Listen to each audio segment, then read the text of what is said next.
Media వ్యవస్థ రాజకీయ పార్టీలకు బానిసలుగా చలామణి అవుతున్నటువంటి నేపథ్యంలో వాస్తవాలు కనీసం రాష్ట్రానికి సంబంధించి మంచి జరగాలని కోరుకునేటటువంటి వాళ్ళ వరకైనా కొన్ని వాస్తవాలు మనం చెప్పుకునే ప్రయత్నం చేస్తుంటే ఇక్కడికి పరిశ్రమలు ఏమేమి వస్తున్నాయి, అట్లాగే పోర్టులు ఎట్లా కడుతున్నారు, లేకపోతే కనుక మెడికల్ కాలేజీలు ఎలా కడుతున్నారు, ఇట్లాంటివి మనం చెప్పుకుంటూ ఉన్నాం. సరే, దాని మీద ఏ ముద్రలు వేశారు, ఎవడో ముద్ర వేశాడని చెప్పేసి నిజం కళ్ళెదురుగుండా కనబడుతున్న దాన్ని కప్పేయాల్సినటువంటి కర్మ మనకేం పట్టలేదు.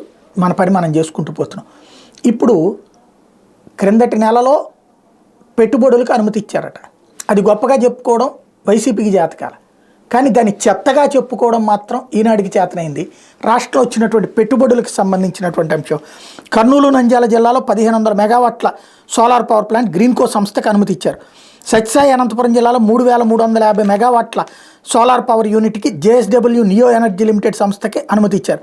వైఎస్ఆర్ జిల్లా చక్రాయపేటలో 400 మెగావాట్లు, సత్యసాయి జిల్లా ముదిగుబ్బలో 1050 మెగావాట్లు, అనంతపురం జిల్లా కనగానపల్లి రాప్తాడు పరిధిలో 1050 మెగావాట్లు, డీహిరేయాల్ మండలంలో 850 మెగావాట్ల ప్రాజెక్టులు, అట్లాగే కర్నూలు నంద్యాల జిల్లాలో 171 మెగావాట్ల పవన విద్యుత్ ప్రాజెక్టు ఏర్పాటుకు అనుమతిస్తూ ప్రభుత్వం జీవోలు ఇచ్చింది. కర్నూలు జిల్లా జలదుర్గం రిజర్వ్ ఫారెస్ట్ ప్రాంతంలో 102 మెగావాట్లు, నంద్యాల జిల్లా అవుకు దగ్గర కూసుకుంట్ల అటవీ ప్రాంతంలో 69.3 మెగావాట్ల ప్రాజెక్టులకి సంస్థ ఏర్పాటుకు వీలుగా ఉత్తర్వులు ఇచ్చింది. కర్నూలు జిల్లా అస్పరి దగ్గర 200 మెగావాట్ల పవన విద్యుత్ ప్రాజెక్టు ఏర్పాటుకు అనుమతి ఇచ్చారు. సత్యసాయి జిల్లాలో 600 మెగావాట్ల పవన విద్యుత్ ప్రాజెక్టు ఏర్పాటుకు ReNew Vikram Shakti private limited సంస్థకు అనుమతి ఇచ్చారు. కర్నూలు జిల్లాలో 15 మెగావాట్ల పవన విద్యుత్ ప్రాజెక్టు ఏర్పాటుకి ఏఎన్ గ్రీన్స్ ఎనర్జీ ప్రైవేట్ లిమిటెడ్కి అనుమతి ఇచ్చారు. టోటల్గా చూస్తే 14,636 మెగావాట్ల విద్యుత్తు ప్రాజెక్టులకు ఓకే అయింది.